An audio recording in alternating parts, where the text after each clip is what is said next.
ईमान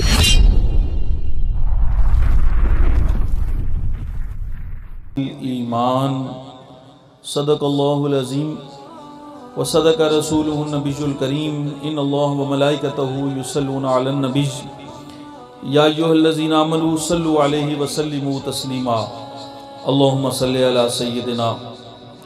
हिम्मत करके ना एक बारी दरूद पाक पढ़ो। ये आयत सुन के दरूद पढ़ना मुस्तहब है, सारे पढ़ो, बावाज़े बुलंद पढ़ो।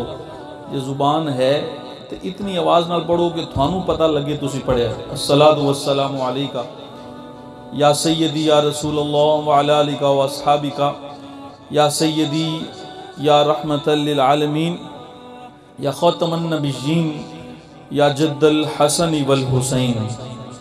हसन दे के रोवन ले होई तेनू दिता किस दिलासा हो। उमर बंदे दी इंज वहानी और जिमें पानी विच पतासा हो। सौड़ी सामी सट गतेसन परत न सकसे पासा हो।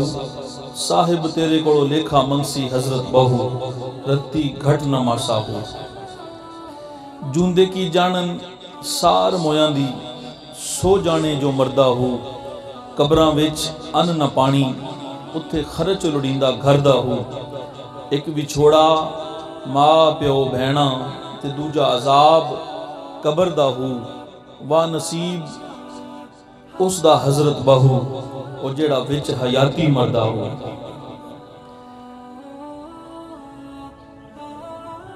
मरन वास्ते दिल नहीं करदा लेकिन जाहिर है मरना पौंदा है, ये उसका फैसला है। दुनिया उते भेजदा ही तां है, पहले वादा लैंदा है। तो जितनी जल्दी ये गल समझ आ जावे ना, जितनी जल्दी आप इस बात को मान लें कि दुनिया मेरा घर नहीं है, उतनी जल्दी आप कामयाब हो जाएंगे।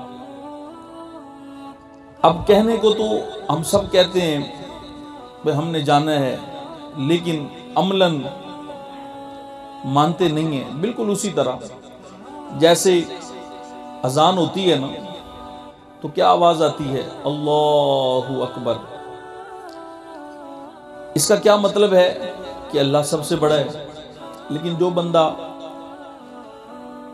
घर छोड़कर नहीं जा रहा अल्लाह के घर में, जो बंदा दुकान छोड़कर नहीं जा रहा अल्लाह के घर में, जो बंदा खेत खलियान छोड़कर नहीं जा रहा अल्लाह के घर में, वो अल्लाह को बड़ा नहीं मान रहा। वो अल्लाह को बड़ा मानता तो सब कुछ छोड़ देता और अपने अल्लाह की तरफ रजू करता। तो इसका क्या मतलब है? इसलिए कहा इकरारुम बिल लिसान व तस्दीकुम बिल कल्ब। जुबान से इजहार भी जरूरी है, लेकिन ईमान दिल की कैफियत का नाम है। ये इसाले सवाब की महफिल है। आज मेरी नानी जान आपकी और हमारी आका अलैहिस्सलातु वस्सलाम की उम्मत की एक इज्जत माब, इफ़्फ़त माब बेटी, बहन, माँ दुनिया से रुखसत हुई। और याद रखें, सरीहन कुरान में 5 ऐसे मौके हैं जब अल्लाह ने जब अपनी इबादत का जिक्र किया, साथ ही माँ बाप की खिदमत का जिक्र किया। जाहिरी 5 ऐसे मौके हैं। तो इसका क्या मतलब है? जो माँ बाप का मुनकर है ना, मुनकर का क्या मतलब है? उनके अदब में कमी लाता है, उनकी ताजीम में कमी लाता है। तो वो सिर्फ माँ बाप का मुनकर नहीं है, माँ बाप की इज्जत और एहतराम में कमी करने वाला नहीं है, वो असल में खुदा का मुनकर है। और ये बात हमें बताई गई है कि जो बंदा माँ बाप का वफादार ना हो, माँ बाप की इज्जत ना करे, तो बुजुर्गों ने सिखाया है उससे रिश्तेदारी ना करो, उससे कारोबार ही ना करो। क्यों? क्योंकि जो माँ बाप जिससे खुश नहीं है ना, उसका रब उससे नाराज है। वो काबे चला जाए तो भी खाली, वो मदीने चला जाए तो भी खाली, उसके किसी काम में बरकत हो ही नहीं सकती।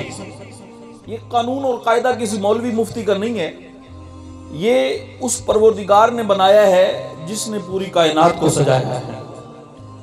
तो ये बड़ा हसास मामला है। आज हमारे बहुत सारे लोग कहते हैं ओ जी माँ प्यो नू की पता, खुदा के बंदो अगर तुम्हें कुछ अकल शऊर मिला है ना तो इसी माँ से पैदा हुआ है, तो इसी बाप का तुखम है। आज ये बात जब कोई बंदा बड़े से बड़े ओहदे पर पहुंच जाए ना, बड़े से बड़े मकाम पर पहुंच जाए, याद रखना तुम्हारी किसी तरह की कामयाबी हो, दीनी हो या दुनियावी हो, वो बुनियादी तौर पर जुड़ी है तेरे माँ बाप की अजमत के साथ। तेरे माँ बाप में कुछ था तो तुझ में कुछ है। अगर उनमें कुछ, बेशक हमारे बुजुर्ग, आज की जनरेशन थोड़ी फास्ट हो गई है, लेकिन हमारे ये बुजुर्ग जैसे हमारी ये माँ और बहुत सारे बुजुर्ग थे बड़े सादा, लेकिन बड़ी कमाल की बात यह है इस सादगी में भी, स्कूलों में भी शायद सारे नहीं गए, कुरान पढ़ाया घरों में और मस्जिदों में, लेकिन कमाल की बात यह है कि इस सादगी में भी आज आप उनके बेटों को देखें ना, मैं बाहर दुबई भी इनके पास जाता हूँ और भी कई जगहों पर, फिर भी इस अनपढ़ होने के बावजूद भी इस सादगी में भी माँ बाप की इतनी तरबियत जरूर है कि इनको इतनी समझ है मदीने वाले जैसा कोई नहीं। तो उन पढ़े लिखे माँ बाप से ये अनपढ़ माँ बाप ज्यादा शऊर रखते हैं, क्योंकि एक होता है इल्म, पढ़ लिया जी डॉक्टर बन गया जी, इंजीनियर बन गया जी, बहुत अच्छा ताजर बन गया जी, MBA बन गया जी, MNA बन गया, बादशाह बन गया, कुछ भी बन गया, बंदा बनने को पैसा बड़ा आ गया।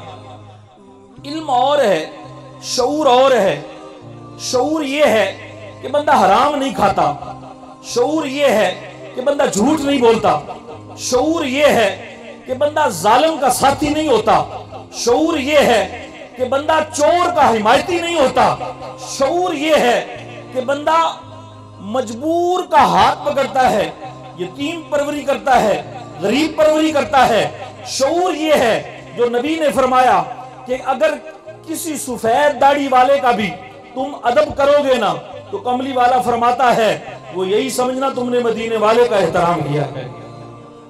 अच्छा, जिस उम्मत का तहजीब का मेयार ये हो, जिस कमली वाले की तरबियत का कमाल ये हो कि किसी भी सफेद दाढ़ी वाले का अदब करने से बराह रास्त नबी का अदब हो रहा हो, तो उस कमली वाले की शरीयत में जब आप और मैं अपने बाप के पांव दबाएंगे तो फिर कितना खुदा राजी होगा।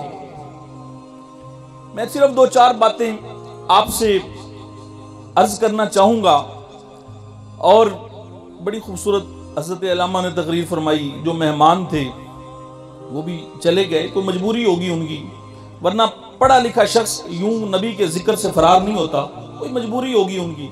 लेकिन हमारी महफिलों में पता नहीं ये ट्रेंड बन गया है, जितना नबी का अदब हजूर का जिक्र करना जरूरी है ना, उतना ही नबी का जिक्र सुनना भी जरूरी है। ये अदब का तकाजा है। अब अब इसी प्रकार थोड़ी सी बात आगे बढ़ाते हैं, तो आए नबी पाक सल्लल्लाहु अलैहि वसल्लम की याद रखें, ये कुलखानी, ये जनाजा, ये समझे ये क्या है। कमली वाले आका की सुन्नत, सुन्नत कहते हैं तरीके को, और तरीका फूटता है वजूद से।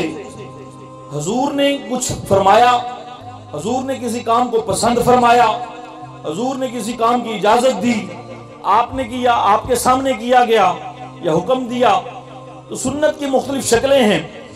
अब हजूर के किसी एक तरीके को अगर बंदा अपना ले, मिसाल के तौर पर आप सोते वैसे भी हैं, सुबह को उठते हैं, शाम को जिस वक्त भी सोते वक्त अगर वुजू कर लें, अगर किबला रू होकर ये हाथ चेहरे के नीचे रख लें, सो जाएं, और पंजाबी की आखदे ने सोया मोया बराबर होता है। सुता पे बंदा एक दफा कुरान भी कहता है मौत वाक़ई हो जाती है, फिर अल्लाह की मर्जी है रूह डाल दे, अल्लाह की मर्जी है ना डाले, तो हर रोज एक दफा बंदा मरता जरूर है, ये कुरान कहता है।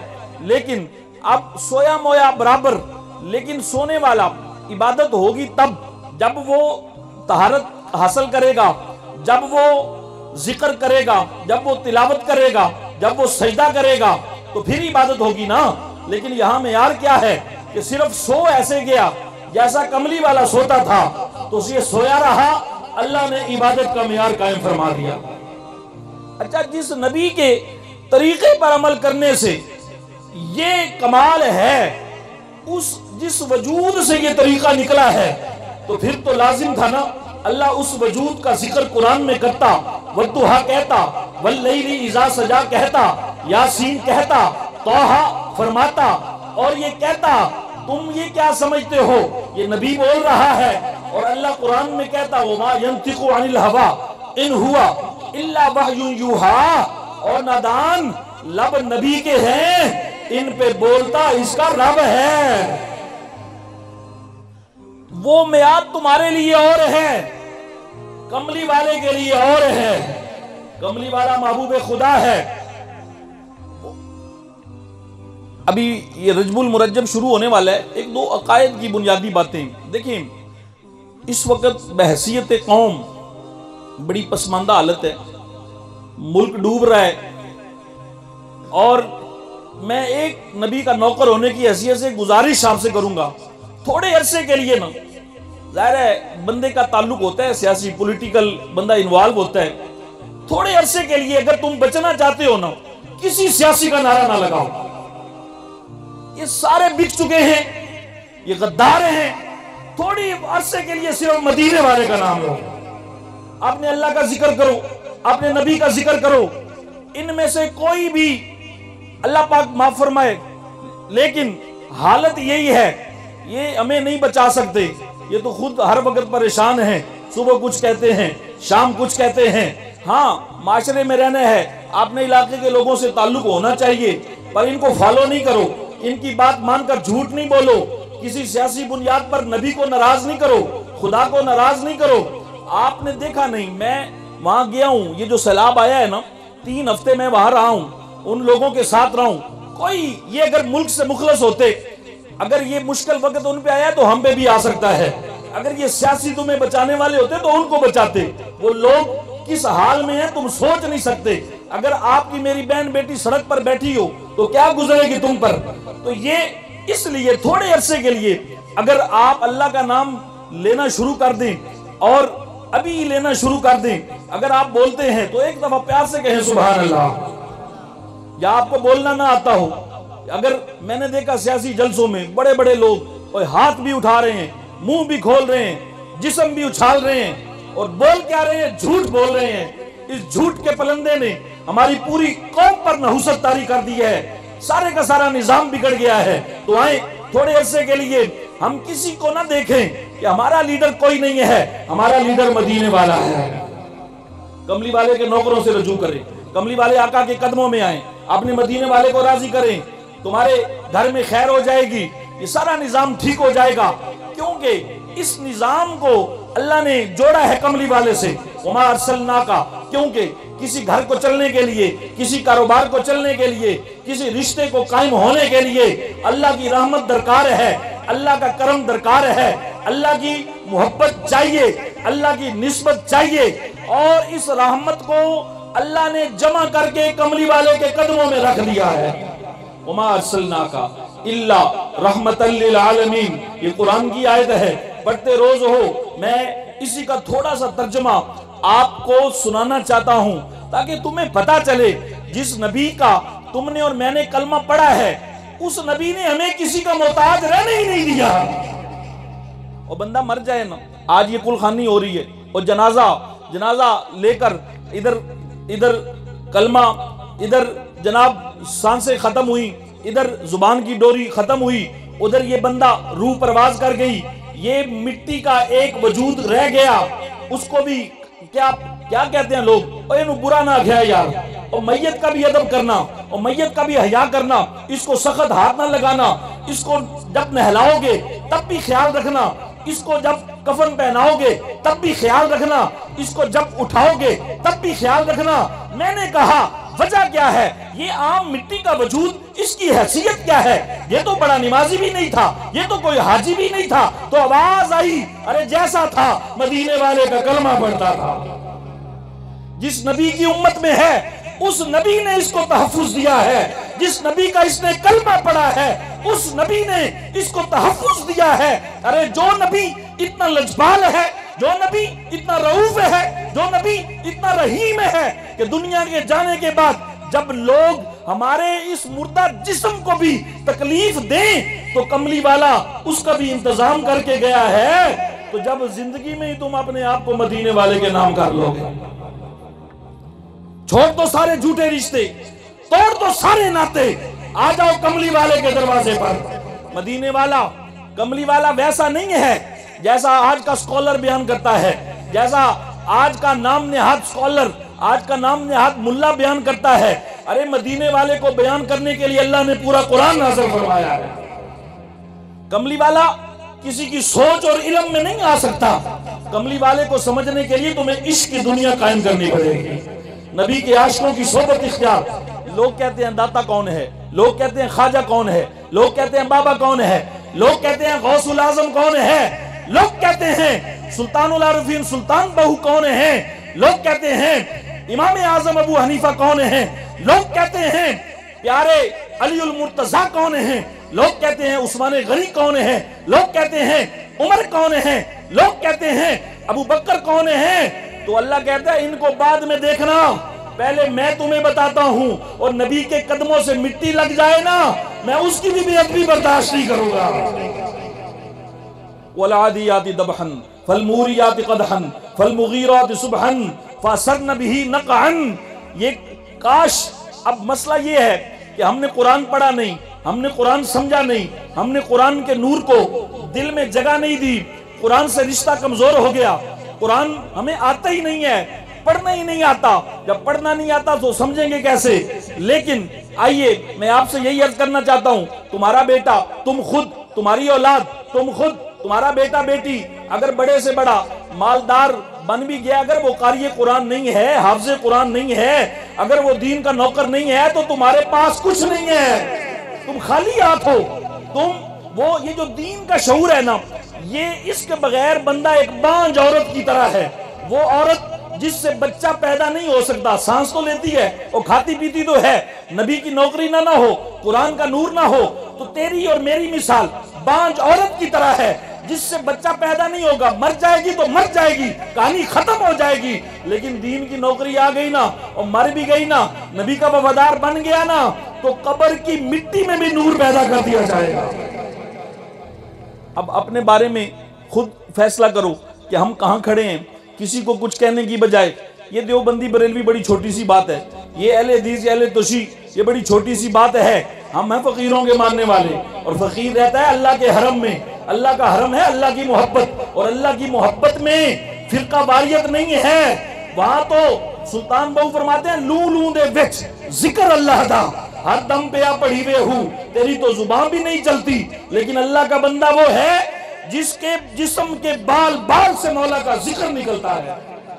और फिर कैफियत भी ये होती है, काफर देख लेना तो मदीने वाले का कलमा पढ़ लेता है, उसकी बारगाह में फास्क व फाजर आ जाए तो तौबा नसीब हो जाती है। अब आप ज़िक्र, आज हमें थोड़ा सा अपने आप को रिवाइज करने की जरूरत है, अपने आप को कंसाइल करने की जरूरत है, अपने आप को नबी पाक की। और मुश्किल नहीं है, ये जो हुजूर की बारगाह है ना, ये जो कमली वाले की बारगाह है, यहाँ हम कहते हैं पढ़ा लिखा बंदा, और जी फिर डॉक्टर हो, फिर इंजीनियर हो, और फिर फलां ऑफिस हो, 2-4 जमातें पढ़ ले, 12, 14, 16 और कुछ पढ़ ले, कोई इंग्लिश बोलनी आती हो। लेकिन हुजूर की बारगाह ऐसी नहीं है, वहां तो दिल की दुनिया है। बिलाल आ जाए, बाप गुलाम, दादा गुलाम, हसब कोई नहीं, नसब कोई नहीं, रंग काला, नाक चिपटी, लेकिन कहने को बुलाएं, सिद्दीक़ अकबर कहें कि सैयदना बिलाल। नबी की बारगाह में जो पेश होना है ना, खुद को हुजूर के हवाले। अच्छा, मैं सिर्फ एक आखिरी छोटी सी तशरीह करना चाहता हूँ, दुआ का वक्त है, दुआ करेंगे। ये जो अभी ये तकरीर के दौरान अभी आपने देखा, हमारे अल्लामा साहब ने, उन उलमा साहब ने, नात खान ने यहाँ पे पढ़ा, आपने उनकी खिदमत की, ये पैसों की शक्ल में, ये सुन्नत है ये। लेकिन जिस बारगाह से मैं आया हूँ ना, सखी सुल्तान बाबू, जिस मुर्शिद का मैं मानने वाला हूँ, हालांकि ये गलत नहीं है, ये जायज़ है, ये इनका हक होता है, आपको खिदमत करनी चाहिए। कुरान पढ़ने वाले की नहीं करोगे, वो कंजरा जी तो बड़ी कर दियो तुसी, उतने तो बड़ा थानू जोश आंदा है। लेकिन काश तुम्हें पता चले और तेरा पैसा था ही हराम का, जो हराम रास्ते गया है। अगर हलाल का होता ना तो किसी मस्जिद पे लगता, किसी मदरसे पे लगता, किसी अच्छे काम पे लगता, और किसी गरीब की दिलजोई में लगता, और किसी यतीम की दिलजोई में लगता। और था ही हराम तो हराम रास्ते गया है ना। अगर तेरा रास्ता अल्लाह की बारगाह में तेरा पैसा कबूल होता ना तो कभी गलत रास्ते पर ना जाता, अल्लाह उसे अपनी बारगाह में कबूल करता। लेकिन मैं जो बात, ये जो पैसे आपने मेरे सामने रखे हैं ना, हमारे शेख ने, मुर्शिद ने वादा लिया है कि दीन की नौकरी में एक पैसा भी, और कोई हमारे पास ये चंद नहीं, मैं जिस बारगाह से आया हूँ ना, अल्हम्दुलिल्लाह मैं अभी फिर जा रहा हूँ, बैरून मुल्क जाना है मैंने, 2-3-4 मुल्कों में जाऊंगा कुछ दिनों के लिए।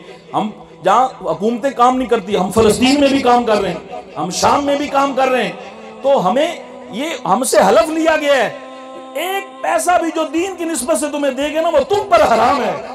जितने पैसे आपने यहाँ रखे हैं या रखेंगे, ये सारे के सारे मैं बाहू के लंगर में उन गरीबों और यतीमों पर अपने मुर्शिद की बारगाह में पेश करूंगा। आप आए सुल्तान बाहू, वो मस्जिद हुसैन देखें, और 5 किलियां थे, 1 मुरब्बे थे, हुसैन दे ना दी दुनिया दी सारे तो वड्डी मस्जिद बन रही है। लोग हुसैन से प्यार पता नहीं कैसे करते हैं। हमने जब सुल्तान बाहू को देखा ना हुसैन से प्यार करते हुए, तो आपने ये हदीस हमें सुनाई, अल हुसैन मिन्नी व अना मिनल हुसैन। आपने फरमाया, और ये हदीस भी सुनाई कि अल हसनो वल हुसैनु सैयदा शबाब अहले जन्ना।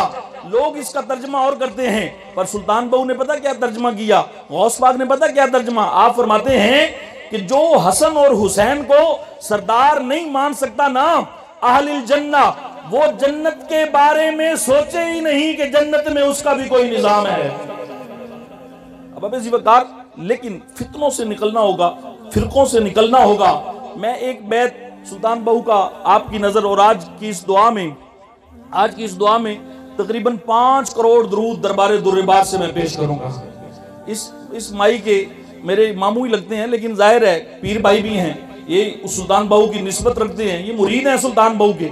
और शायद यही नहीं, वो कहते हैं दुनिया में कोई इंदा भी रिश्ता ते बनाओ ना यार, और मरण तो बाद कबर में भी काम आवे। ए थोड़िया बरावा, ए थोड़िया बेलियां, ए थोड़िया संगियां, और तनु चाह के कबर में सट आना है, ते बह के कैद भी नहीं लेनी, उत्थे आना है ते कमली वाले ने आना है, या कमली वाले की निस्बत में बचाना है, और कमली वाले दे नाल यारी लाओ यार, और मदीने वाले नु राजी करो, कमली वाले के साथ अपना मोहब्बत का रिश्ता कायम कीजिए। और कितना आसान है, बस यही मैं आपसे अर्ज करना चाहता हूं। और दुआ करते हैं, एक बार दुरूद पाक पढ़े जरा प्यार से, अल्लाहुम्मा सल्ली अला सय्यदना व मौलाना मुहम्मद व अला आलि सय्यदना व मौलाना मुहम्मद व बारिक व सल्लिम व सल्ली अलैहि। दुरूद पढ़ा। दुरूद पढ़ने के लिए कोई शर्त नहीं है कि बैठकर पढ़ो या खड़े होकर पढ़ो। ये जो मौलवी तुम्हें कहता है ना खड़े होकर दुरूद ना पढ़ो, हाथ बांधकर दुरूद ना पढ़ो, ये दीन का दुश्मन है, ये दीन का मुबल्लिग नहीं है, क्योंकि दुरूद के लिए कोई शर्त नहीं है। दुरूद तो नमाज जनाजा में हाथ बांध के खड़े होकर पढ़ा जाता है। बच जाओ, उस टोले से बच जाओ जो नबी के बारे में अबहम पैदा करे, जो रसूलुल्लाह से तुम्हारा ताल्लुक कमजोर करे। अपने आप को उनके हवाले कर दो जिनकी सुबह शाम में मदीने वाले का प्यार नजर आए। एक दफा दुरूद पढ़ा, दुरूद पढ़कर आप देखिए इसकी तासीर क्या है। तो आप और मुझ जैसे कई वुजू में होंगे, कई वुजू के भी बगैर, और वैसे किसी की दुआ में जाया करो तो वुजू करके जाया करो, और घर से कुछ पढ़ कर आया करो। कोई साले सवाब करना है ना, कोई साल है ही कोई नहीं तो देना की है तुसी, और कुछ पढ़ के आया करो। कोई एक रुकू कुरान दा, कोई एक तस्बीह कलमे दी, कोई इस्तगफार दी, कुछ ए जी मुंह विखान चले आ, मुंह इन्हों विखा भी लिया, इन्हें तुहानू की देना है। काश तुम्हें पता चलता जब किसी की दुआ में आते हो तुम्हारा मुंह मदीने वाला देखता है। तुम इस नियत से आते कि तुमने मुंह कमली वाले को दिखाना है। अब आप कहेंगे ये कैसी बात आप कर रहे हैं, तो मैंने जनाजे की दुआ को पढ़ना शुरू किया, अल्लाहुम्मा मग़फ़िर लिहय्यिना। मैं हैरान हो गया, और दुआ वास्ते आए मंगन किदे वास्ते, हाजिर मैयत दे जाने वाले के दुआ करनी शुरू की, तो आगाज हुआ लिहय्यिना, और जूदियां वास्ते। मैंने कहा मौला ऐसे क्यों, तो आवाज आई कि अगर नबी की निस्बत पे यकीन करके आए हो ना, अल्लाह की रहमत पे यकीन करके आए हो, तो कमली वाले की सबसे बड़ी सुन्नत क्या है, और नबी की सबसे बड़ी सुन्नत तो दुआ ही है ना यार। अच्छा दुआ इस्लाम नहीं है तो फिर क्या इस्लाम है? और नमाजों का तो फायदा ही कोई नहीं है, तिलावतों का तो फायदा ही कोई नहीं है, सजदों का तो फायदा ही कोई नहीं है।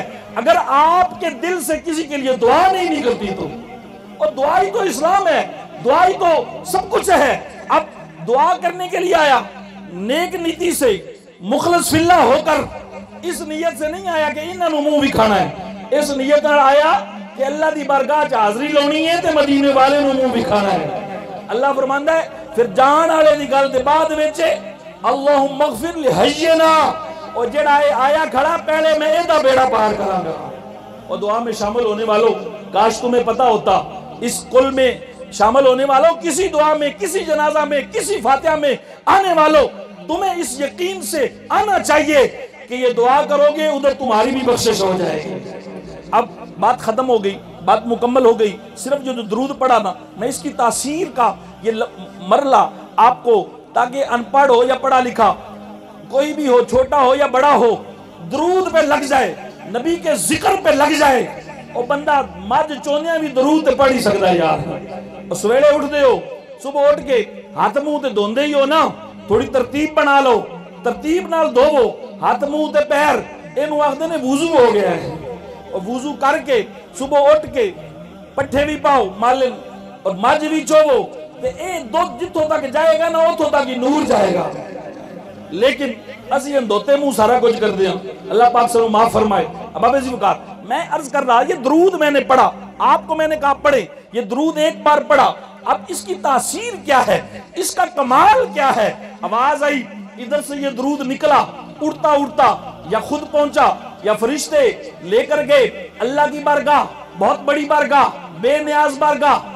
वो बस्तियां उलट दी गई जनाब, शक्लें बदल दी गई, उसने परवाह नहीं की। वो खुद कहता है मैं बेनियाज हूं, लेकिन इधर दरूद की आवाज आई, अल्लाह की बारगाह में हलचल मच गई। फरिश्तों को बुला लिया, कहा कोई आवाज सुनी है, कुछ समझ आई है। फरिश्ते ने कहा मौला, ओ फलां फलां पिंड, ओ पिपली पाकिस्तान दे सूबे पंजाब दे विच, ओ गोजरे दे नेड़े, उत्थे पिपली दे विच एक दुआ दे विच एक बंदा फलाने दा पुत्र, प्यो दा भी नाम लिया जाएगा, फलाने दा पुत्र, ओने मौला तेरे नबी दा नाम लिया है। अल्लाह नू पता ते सारा ही है ना यार, पर अल्लाह वेखो दरूद वाले उत्ते पहरा किवें दिंदा है। नाम लिया गया, आ गया मौला। अच्छा अल्लाह पूछया ओ बंदा है किवें दा, ते फरिश्तियां ने फिर प्रोफाइल खोलिया, दसिया भाई ए बंदा जेड़ा है ना, ए ते घर विच भी उन्हें सीधे मुंह नहीं बुलांदा, वो अपने बिरा भी इहदे नाल रुस्से फिरदे ने, और बीवी ते मुड़ो गल ही नहीं बनदी दी, इहदे दी औलाद भी अग्गा पिछा होई फिरदी है, इहदी ते कोई इज्जत ही नहीं, ये झूठ भी बड़े ही बोलदा है, ये बड़े काम भी बड़े ही करदा है। ते अल्लाह फरमांदा अच्छा ये सारियां गल्लां तुसीं मैनूं दसियां ने, पर ए दसो इस दे बावजूद मेरे नबी दा नाम लिया है। फरिश्ते अर्ज करदे हां मौला दरूद ते पढ़े ही है। अल्लाह फरमांदा सारियां गल्लां पीछे छड्डो, यही बड़ी गल है मेरे नबी दा नाम पे लेना है। अल्लाह फरमांदा जाओ ए हुण इंज करो, होर कुछ करे आ ते मैं वेखा। हुण गल आ गई है कमली वाले दी, हुण गल आ गई महबूब दी, यार दी यारी दी, ओए जिवें दा भी है इनू हुण ना वेखो, ए जेड़ा नबी दा जिक्र पे करदा है ना, ए मेरी बारगाह विचों ए दा रहमतां लवो ना, दा रहमतां दा नूर लवो, ते इंज जाके इहदे उत्ते निशावर कर दिओ, इनू ये गल दी समझ आवे। और मैं माड़ा हो के भी जे नबी दा जिक्र करा तो सीधे ही अल्लाह नाल मेरा कनेक्शन हो जावे, ते जेड़े वेले हर वेले ही नबी दा जिक्र शुरू कर देगा ना, अल्लाह फरमांदा कल्बुल मोमिन अर्शुल्लाह, फिर एदा दिल होएगा ते मेरा घर होएगा। फिर जेड़े पासे निगाह करता जाएगा ना, मैं इंज लोगों नू दोज़ख विचों कढ़ के ते जन्नत दा राही बनाना जावांगा। बाबा जी वकार, हुजूर का जिक्र ये हमारे लिए सबसे जरूरी है। आप दुआ करें अपने बच्चों के लिए, और जो बाप की दुआ होती है ना, बाप की दुआ बेटे के लिए, औलाद के लिए क्या हैसियत रखती है। फरमाया कि जैसे नबी की दुआ उम्मत के लिए, बाप की दुआ लिया करो, बाप की खिदमत किया करो। तुम्हारे घरों में कल इन्हीं घरों के वही मालिक थे, वही आज तुम वारिस बन गए हो। मेरे दोस्तों, बुजुर्गों, साथियों, हम बड़े मुश्किल दौर से गुजर रहे हैं, फितनों का दौर।